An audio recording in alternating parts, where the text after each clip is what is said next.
सभी धर्म प्रेमी सज्जनों को सादर नमस्ते। साथियों, बहुत बहुत स्वागत है आपका मेरे इस YouTube चैनल में, इस स्वाध्याय सत्संग रूपी आध्यात्मिक चर्चा में। संतों की वाणी पर बात कर रहे हैं और संतों की वाणी की इस श्रृंखला को आगे बढ़ाते हुए आज प्रसंग लेते हैं वाणी गुरु नानक देव जी। क्या कहते हैं गुरु नानक देव जी? सत्य गुरु भिखिया देह में तू समरथ दातार, हव में गर्भ निवारिये काम क्रोध अहंकार। सतगुरु भिखिया देह में, हे प्रभु, हे सतगुरु, हे परमपिता परमात्मा, सतगुरु भिखिया देह में, मैं शरीर में भिखारी के रूप में हूं। अपने आप को इतना डाउन टू अर्थ रखो, क्योंकि परमात्मा ने ये शरीर दिया है तो यह हमें उसकी कृपा से मिला है। तू समर्थ दातार, तू समर्थ है, दातार है, देने वाला है। जो क्या देना है क्या नहीं देना, ये बात भी निश्चित सत्य है कि ये परमात्मा निर्धारित करता है कि किसको क्या देना है। जिसको उसने अपनी कृपा देनी है उसको तो इस शैली में डालता है। तो सतगुरु भिखिया देह में, हे प्रभु, मैं इस देह में भिखारी के रूप में हूं। तू समर्थ दाता, और तू सब समर्थ है, दाता है, सब चीजों को देने हारा है। और इसीलिए कहते हैं परमात्मा सर्वशक्तिमान में है, सर्वोपरि है, सर्वव्यापक है, क्योंकि वही सब कुछ देता है। मैं तो कहता हूं, ये ईशोपनिषद तो कहता ही इस बात को है कि ये धन तो किसका है? प्रजापति का है। ये धन भी परमात्मा का है। जो लोग इस अभिमान में रहते हैं कि मैंने अर्जित किया है, मैंने किया है, मैंने कमाया है, भाई तुमने कुछ नहीं कमाया, ये शरीर तुमको उसकी कृपा से मिला है। और जो कुछ भी है सारे संसाधनों पर सिर्फ परमात्मा का हक है, तुम्हारा किसी का कुछ भी नहीं है। इसीलिए तेन त्यक्तेन भुजी था, त्याग कर भोग करो, ये बात कहता है ईशोपनिषद।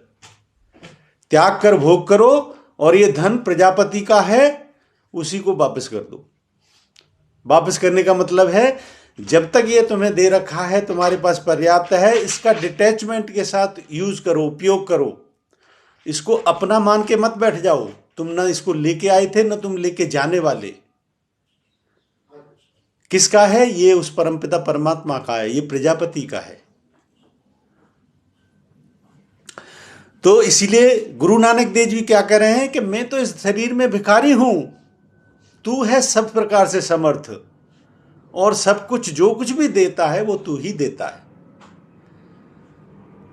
अब जो ज्ञानी लोग हैं, जो वास्तव में जिनकी थोड़ी सी चेतना जागृत है, वो तो इस बात को समझ जाते हैं, और जो नहीं समझते वो मैं के अहंकार रूप में ही मूढ़ बुद्धि हो जाते हैं।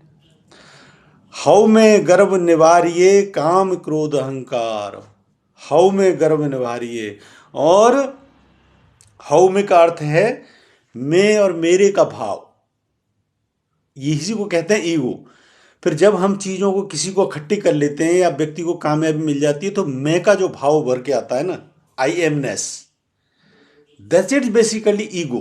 ईगोइस्टिक सेंस वही है, I amness, I have done this, I have done that, I am going to do this, this all are the parameters of ego. I amness वही अहंकार है, अहंकार रूपी मन का निर्माण वही है।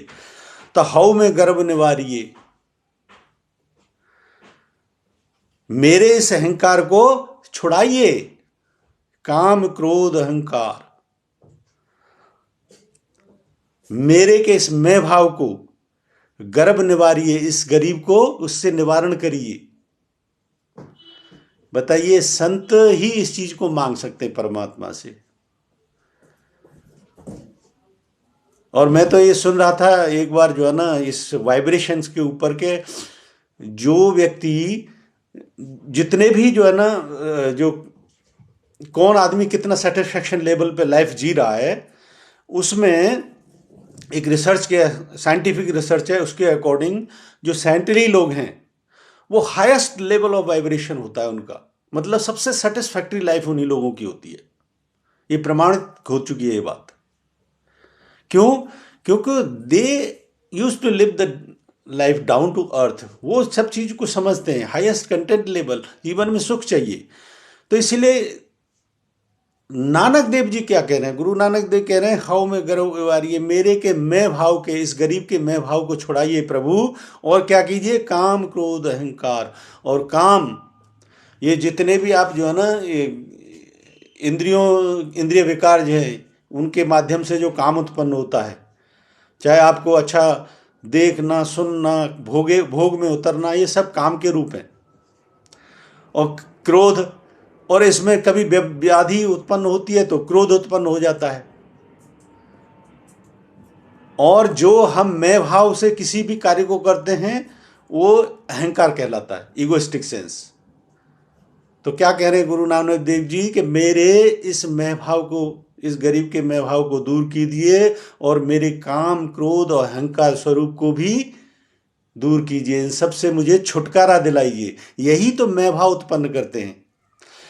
लब लोभ पर जालिए, नाम मिले आधार।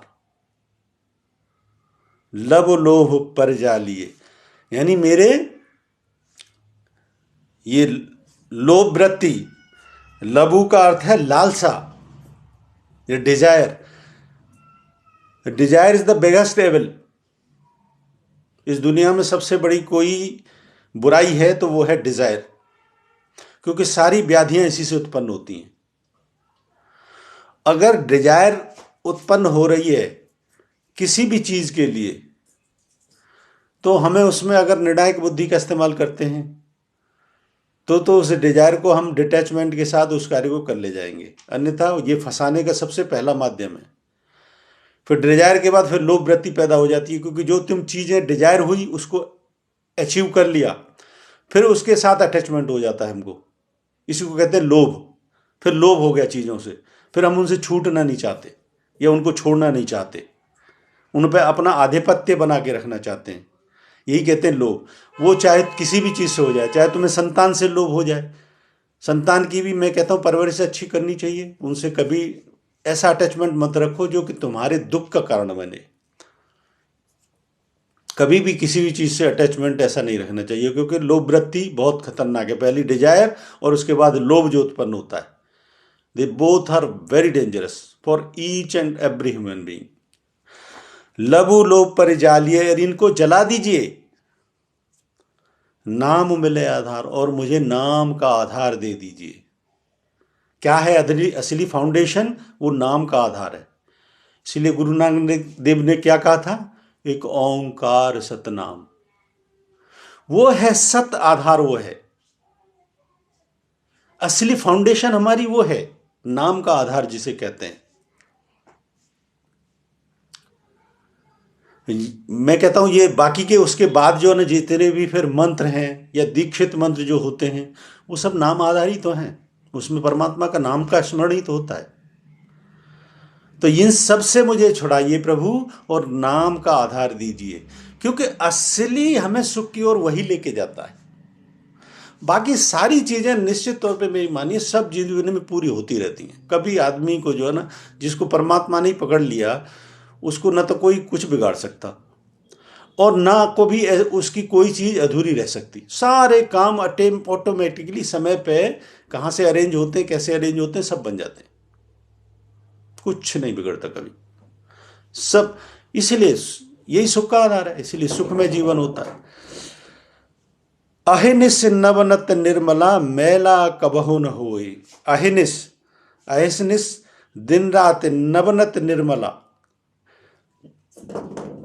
यानी दिन रात ये साधना से फिर जो है ना मेरा नवनित, नव तन निर्मला, नया तन का, निर्मल तन का जो निर्माण होता है, मैला कबहु न होए, फिर ये कभी मैला नहीं होता।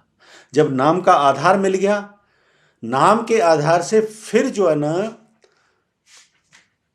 ऐसा इगोइस्टिक सेंस रहता ही नहीं कि फिर कोई जो है ना मैं रूपी ऐसा जटिल संस्कार निर्मित हो सके जो कि आई एमनेस को जन्म देता हो, या फिर जो किसी संस्कार को ऐसे को जन्म देता हो जो आपके बंधन का कारण बने, फिर ऐसा कभी नहीं होता।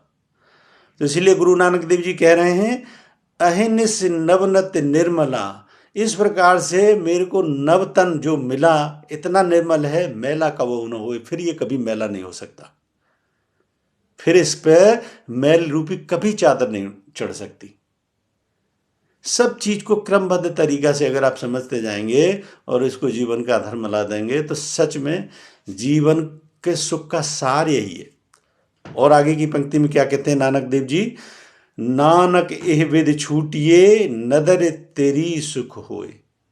फिर नानक देव जी कहते हैं, इस प्रकार से छूटिए, फिर बंधनों से छूटिए, मैला कबहु न होए, यानी नवतन जो मिल गया, जो जिस पर संस्कार नए मैं रूपी संस्कार नहीं बन रहे, तो वो तो बन गया तुम्हारा आधार। नानक यही विधि छूटिए, और यही विधि है छूटने का, जन्म मृत्यु के बंधन से छूटने का यही विधि है, दूसरी फिर कोई विधि नहीं है, यही एक प्रोसेस है।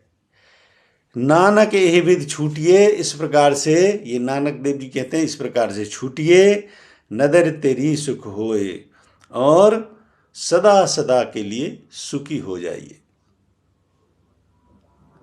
हमेशा के लिए सुख। आज फिर कोई दुख रूप का कोई प्रश्न ही नहीं रहता, कोई दुख का भाव ही नहीं रहता, दुख जैसा कुछ होता ही नहीं।